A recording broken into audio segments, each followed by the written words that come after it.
Mis hermanos, muy buenos días. Para mí es un gozo poder estar con ustedes en esta mañana compartiendo la palabra de Dios en un nuevo estudio aquí en el canal de YouTube de la Iglesia Bautista de Tunal. Sin más preámbulos, vamos a empezar el estudio en esta mañana.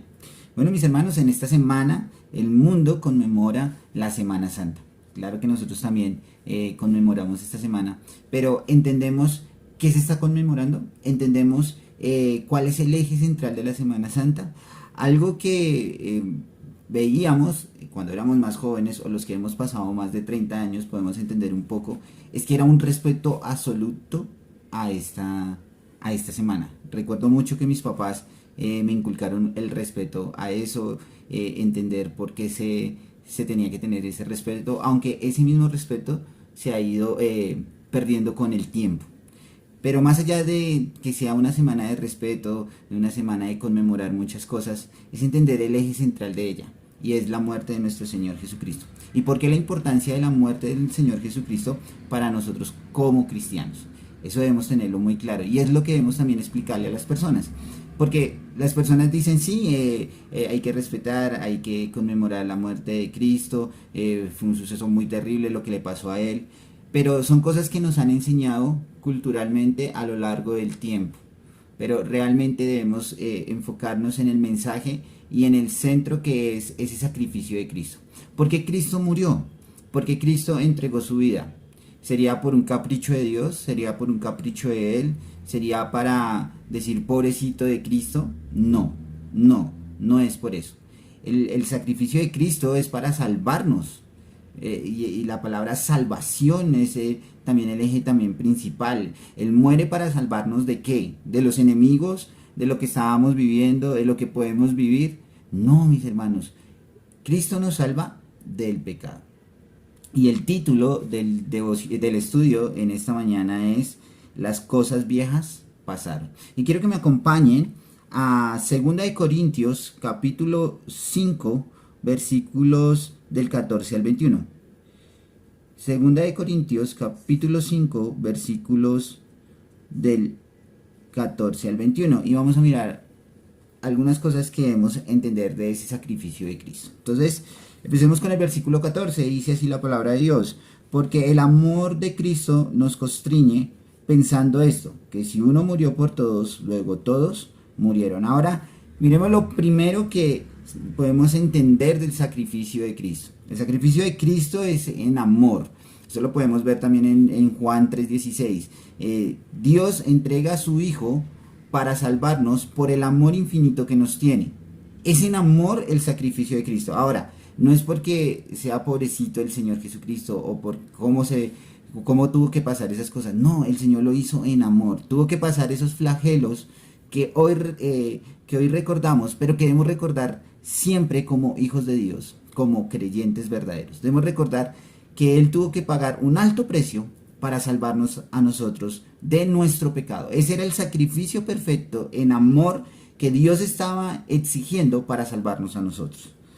Y ahora, si nosotros creemos en el amor de Cristo, si creemos en ese sacrificio que Cristo hizo, pues nosotros también vamos a morir al pecado. Ahora, Cristo murió por nosotros para salvarnos del pecado. Ahora nosotros tenemos que morir al pecado. Ese es uno de los significados de su sacrificio. Es también poder ir ante Él y decir, entrego ese pecado, morir a eso y comenzar a vivir una vida en gozo al Señor. Mira lo que nos dice el versículo 15. Y por todos murió, para que los que viven ya no vivan para sí, sino para aquel que murió y resucitó por ellos. Ahora viene otra cosa interesante. Cristo murió, claro que sí, Cristo murió para darnos vida. Y esa vida es una vida eterna. Cuando nosotros creemos en Cristo como nuestro único y suficiente Salvador, y lo que le debemos mostrar al mundo, es que no solamente murió por nuestros pecados, sino que también nos da vida eterna. ¿Y cómo lo podemos ver? Es de esa forma, porque Cristo resucitó. Cristo venció a la muerte. Cristo venció al pecado y Cristo da vida. Pero no es de nacer desde el vientre de la madre, sino es un nacer nuevo. Es comenzar a vivir una vida llena en Cristo Jesús y mostrar que Cristo resucitó. Eso también es supremamente importante. no solamente su muerte, su sacrificio, sino que también resucita y que también nosotros, si hemos creído en Cristo y en algún momento vamos a morir, como lo vamos a hacer, también vamos a tener esa esperanza de resucitar algún día para darle la gloria y la honra a Él. Dice el versículo 16, vayamos allá al versículo 16, de manera que nosotros de aquí en adelante a nadie conocemos según la carne, y aun si a Cristo conocimos según la carne, ya no lo conocemos así. Entendemos que ya es la carne la que no opera en nuestras vidas. Veíamos en otros estudios acerca de qué cosas trae la carne, qué nos lleva a cometer la carne. Pecado, ¿cierto? Está el pecado en nuestra carne.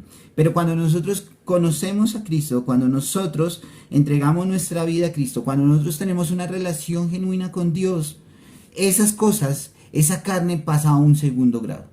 No está ahí, no está operando. El que debe estar operando es el Espíritu Santo. Son las herramientas que Dios nos da. Debe estar operando su palabra, debe estar operando, haciendo la voluntad de Dios para nuestras vidas. Entonces, sabemos que cuando conocemos a Cristo ya no vivimos para la carne, sino vivimos para el Espíritu. Dice el versículo 17, de modo que si alguno está en Cristo, nueva criatura es. Las cosas viejas pasaron y aquí todas son hechas nuevas. Entonces, debemos entender que cuando conocemos al Señor somos nuevas criaturas. Como les decía, no es que tenemos que nacer del vientre de la madre nuevamente, sino hemos nacido de nuevo. Y ese nacido de nuevo somos hechos a poder creer en el Señor, a poder tener una relación personal y genuina con Dios. Es borrar, es quitar el pecado de nuestras vidas y comenzar a tener una vida llena en el Señor Jesucristo. Ahora, todas las cosas son hechas nuevas. Claro, porque estábamos en pecado, estábamos enceguecidos por el pecado. Ahora nuestros ojos son abiertos y vemos al pecado como algo que tiene una consecuencia fatal y es la muerte. Pero cuando conocemos a Cristo, cuando hemos entregado nuestra vida a Cristo, podemos comenzar a trabajar, a hacer su voluntad, hacer que las cosas viejas queden a un lado y las cosas nuevas sean para la gloria de Dios. Dice el versículo 18, y todo esto proviene de Dios, quien nos reconcilió consigo mismo por Cristo y nos dio el ministerio de la reconciliación. Ahora, otra cosa interesante que debemos entender después de ver el sacrificio en amor, de ver que el Señor Jesucristo resucitó, saber que debemos estar viviendo en su santa voluntad, es también ver que el Señor nos reconcilia. Sabemos que el pecado entró por Adán y Eva y ese pecado entró a la humanidad. Cuando Adán y Eva pecaron, se perdió esa comunión con Dios. Se rompió esa comunión perfecta que estaba.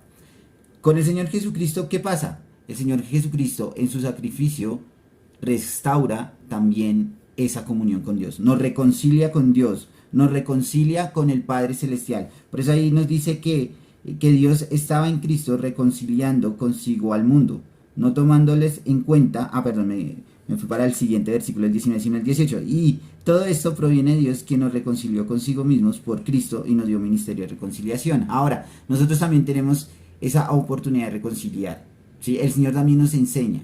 Así como el Señor nos reconcilió con el Padre, nosotros también podemos reconciliar con las personas que nos hacen daño. Y debemos estarlo haciendo, es el ejemplo que el Señor nos da. Mire lo que dice el versículo 19, cual me adelanté hace un momento. Dice que Dios estaba en Cristo reconciliado consigo al mundo, no tomándoles en cuenta a los hombres sus pecados, y nos encargó a nosotros la palabra reconciliación. Entonces vemos que el Señor no está dando cuenta del pecado que el hombre merecía, no está pasando esa cuenta. ¿Qué era lo que merecía el hombre? Morir, ¿cierto? Esa era la paga de su pecado, morir. Esa era la paga de nuestro pecado, morir. Pero ¿qué hizo el Señor? ¿Qué hizo Dios? Entregar a su Hijo, el sacrificio, ¿no? ¿Para qué? Para reconciliar al mundo. ¿Y para qué? Para que no sea tomada a cuenta esa paga de ese pecado. Eso es interesante y es muy importante entender que el Señor nos perdona, es misericordioso, nos da esa reconciliación. Ahora, aún más nosotros debemos reconciliar al mundo con el Señor. ¿Y cómo lo podemos hacer? Mostrando a Cristo, mostrando a Cristo como el único y suficiente Salvador. Esa es la única forma para poder reconciliar al mundo con Dios. Miremos los dos últimos versículos. Dice, así que somos embajadores en nombre de Cristo, como si Dios rogase por medio de nosotros. os rogamos en nombre de Cristo, reconciliados con Dios, al que no conoció pecado por nosotros, lo hizo pecado, para que nosotros fuésemos hechos justicia del Dios en él. Entonces, hermanos, aquí el apóstol Pablo nos enseña que nosotros somos embajadores. ¿Sabemos qué significa la palabra embajador? Es una persona que va a otra nación y es como la parte de ese país, que lleva el mensaje de ese país a otro país, ¿sí? Podríamos entenderlo de esa forma. Ahora, nosotros somos embajadores ¿de qué? De Cristo. Debemos estar llevando el mensaje a quienes, a las naciones, al pueblo, al mundo que lo necesita. Eso es un embajador. Debemos estarlo haciendo. ¿Y debemos estarlo haciendo en qué? En el nombre del Señor Jesucristo. Debemos mostrar a Cristo en nuestras vidas. ¿Lo hacemos como embajadores? Todas las cosas viejas quedaron atrás, ahora todas las cosas son nuevas en nuestras vidas y realmente las personas están viendo en nosotros embajadores de Cristo o sencillamente nos están viendo como más de esos cristianos mentirosos que lo único que buscan es dañar el nombre de Dios primeramente y confundir a las personas. ¿Qué realmente está en nuestras vidas? ¿Cristo? ¿Está operando Cristo en nuestras vidas? Bueno, mis hermanos, esperemos que sí. Ese es nuestro ruego, es mi ruego. También va para mí en el sentido de que debo mostrar que Cristo vive en mí, que soy un embajador de Cristo, como nos lo dice aquí el apóstol Pablo, y que todas las cosas viejas quedaron a un lado, ahora todas las cosas son nuevas. Vamos a orar. Señor y Padre, estamos muy agradecidos contigo, Señor, gracias por este tiempo, Señor, gracias por tu sacrificio en amor, Señor, gracias por entregar tu vida para salvarnos, Señor. Permite, Señor, que en este día podamos creer en ti, podamos confiar en ti y podamos entregar tu vida a tus pies, Señor. Te damos gracias. Amén. Mis hermanos, si este video fue de gran edificación, no dejes de compartirlo. Hasta una próxima.